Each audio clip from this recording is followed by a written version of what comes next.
Hey, it's Alexi from Children of Bodom. I want you to put your horns up.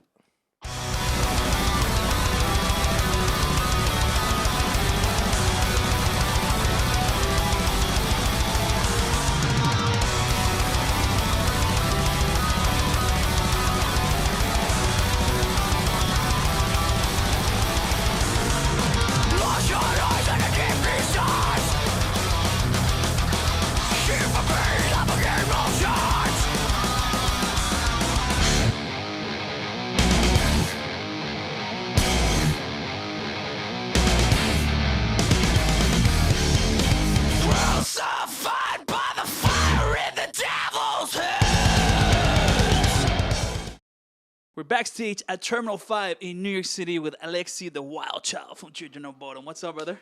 Welcome back to New York. Thank you, sir. I heard there was a bit of an adventure at the hotel. Yeah. It was like an hour or 2 hours before we checked in yesterday morning. The fucking place was robbed, and the manager who had booked the room, he got pistol whipped by these crackers or whatever the hell, and we had to wait for our rooms for like 4 hours. And yeah, the place was so ghetto. I couldn't sleep in there, and one of those things. But what are you gonna do, right? It's never a dull moment when you're on tour. Huh? I bet there's so many stories that you could almost write a book about every kind of instance that's been something like unpredictable happening. Yeah, a lot of stuff happens, obviously, when you travel all over the world constantly, but still, that's never happened before. I mean, I was like, are you kidding me? But yeah. Yeah, I should start writing these things down. I give you an idea right there, but you gotta credit me, man. But hey, we're here with Megadeth, Suicidal Tendencies, and of course Havok. So it's kind of like the young blood. Obviously, two veteran bands that have been around for a long time, very influential. Of course, you guys that already have over 20 years under your belt with a brand new album, which is fucking badass. How's been the tour so far as the dynamic of like the different kind of fans? Because sometimes that can be a huge challenge to kind of win the younger or the older fans when you're kind of like in the in between band. Yeah, definitely. I mean, you can tell that there's a lot of old school Megadeth fans. At first, they're kind of like, what the hell are these guys? They'd never heard of Chillin' Bottom before. But that's also, I kind of like the challenge that you get 40 minutes and you can actually, if you manage to convince somebody to buy an album, just by playing live, I think that's victory. I mean, that's like you actually know that you did your job right. And most of the time, these kind of stubborn-looking old-school dudes, at first, they're like that, and like yawning and stuff like that. Try to make sure that that they don't care, but at the end of the show, they're like, "Fuck yeah, dude!" So that's a good feeling for sure. And the tour's been really good for us. I think the Megadeth crowd, they probably appreciate a lot of Children Bottom stuff because we have a lot of fast guitar stuff in there too, like Megadeth, and it's all technical, and I think that's something that they find appealing as well. And obviously, Mustaine is a great guitar player. So is Hetfield. Do you identify yourself more with Hetfield's playing or with Mustaine's playing? Well, I don't think there's a correct way to answer that question, but That's very personal. I'd say both. Like honestly, both of them. I mean, Hetfield has his own. It's like apples and oranges in a way, because Hetfield has his own like rhythm thing going on, and he's tight as hell. And the whole downstroke thing, it's definitely been an influence. But Dave Mustaine stuff too, since I was a kid. Like his riffs, and just like the power he plays with. It's like it's got that raw punk rock thing in it.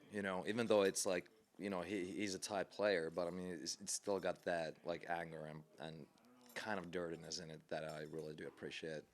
So. And I think it's also challenging what you guys do because not only are you playing fast music, but it's also musical. You have the keyboards, you have a lot of percussion going on, even though it's heavy metal. I think that's one cool thing about Children of Bodom, that you guys kind of step away from the comfort zones of metal and kind of, hey, let's try this out. But how challenging is it to play it on stage? When you record it, when you put it on the record, it's one thing, but when you have to like, okay, we got to play this song now, is it very challenging for you guys? Well, yeah, it is, but the thing is that since the day one when we started writing songs and making albums or demos, I mean we always practice and rehearse every single song to close as perfection as possible. Like so everybody knew exactly what they were doing when we went to the studio, and the fact that when we start recording the thing, you know, everybody knows. I mean, everybody, the whole band knows how to play the song live. So it's already kind of there. So it's not like we just do like a bunch of stuff in the studio and then be like, oh man, I think it's a bit too much. You know, we don't know how to do that live. No, I mean that's something that I don't think anybody should do. Like to me, it's well, obviously, you know, I mean, you add harmonies and this and that, you know, when you're making an album and stuff like that. But I think, um, yeah, I think, you know, the bottom line is that, you know, as a band, you should know how to play that song live before you actually record it. But that's just me.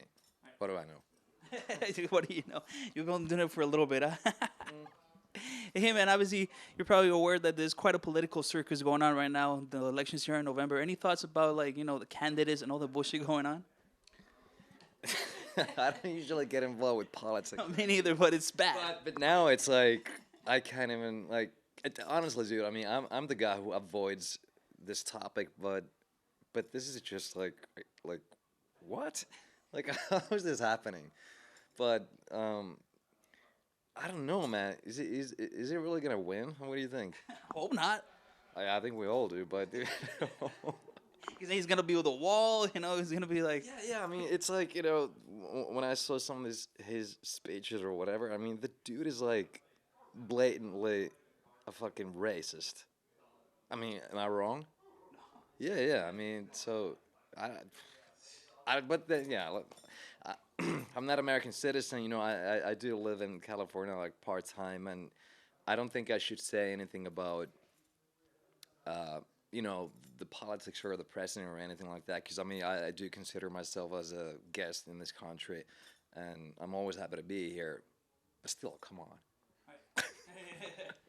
and not at this darn age. It shouldn't be that way. And of course, lately in metal itself, racism has been a huge subject after Anselmo did what he did at Dime Bash. Do you have anything you want to say to not only kind of what he did, but kind of like everything that surrounds now, like the whole thing that everybody's kind of like pointing the finger at him, ruffling, kind of coming out and being like, okay, that's not cool with metal. Anything that you want to add to kind of like the whole kind of feeling that's going on right now? Well, I heard about it, yeah, and I actually haven't seen the footage, but I don't. I'm not sure what to say about that. Obviously, you know, racism in general, you know, it's bullshit, and it's definitely not a part of metal or rock and roll. There's nothing rock and roll about it, you know. I mean, it's a fact. But what he did or what he said,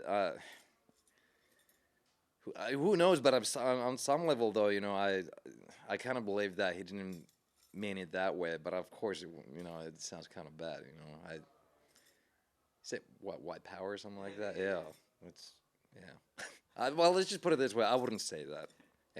I mean, we've all have our drunken moments, but this was obviously taped, and you got to be careful when you're on stage. You know what I mean? What happens backstage is kind of one thing, you know. But some people have the feeling that is, hey, maybe that's who he really is, you know.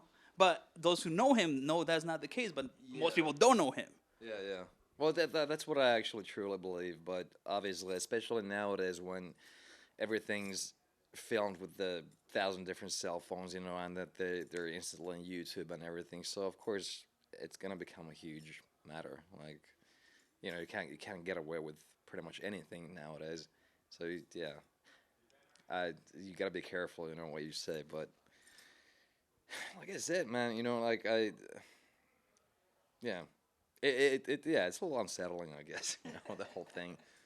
Yeah, now he can't play festivals in Europe. He's kind of taking a year off because he has to do some damage control. But can you really do damage control for that? You know what I mean? I mean, he deserves it. He's one of the biggest icons when it comes to our generation of metal. You know what I'm saying? But what he did was wrong. But it's kind of like people kind of forget that they should forgive certain things, but kind of also be like, okay, like, what's up? I agree. I mean, I definitely, of course, that, you know, it's you know, it's not a cool thing to do, but still, you know. But it seems like, you know, nowadays, especially, you know, things, you know, when bad stuff happens or even good things happen, people forget so quickly because there's just so much information in the internet, and you know, people get it automatically. So it's I'm pretty sure that, you know, give it a year or two. I don't know, man, but you know. Everything will be okay, hopefully. Well, hopefully, yeah. I don't know, but I hope so anyway. Is there something that you can relate that maybe happened in your career that you're kind of like, damn, man, I wish I wouldn't have done that? Obviously, not to that level, but anything that you were just kind of like, damn, because we all make mistakes. Nothing like that ever. You know, like no matter how drunk I've been or whatever the hell, you know, it's never entered my mind to say stuff like that. You know, I might have like you know in the past when I was in my 20s or whatever. You know, when you're young and arrogant or whatever, and at like fucking 15 beers deep, you know, I might have talked some shit about some fellow musicians that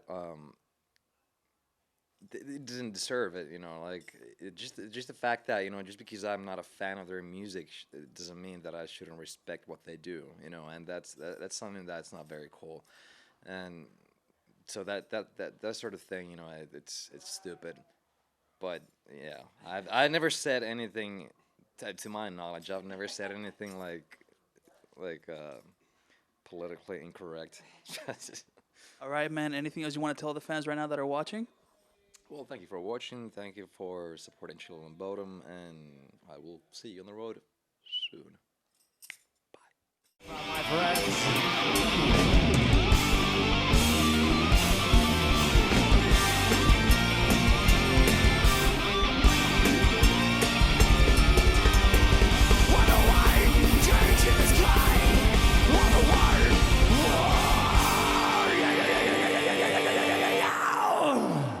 Thank you so much.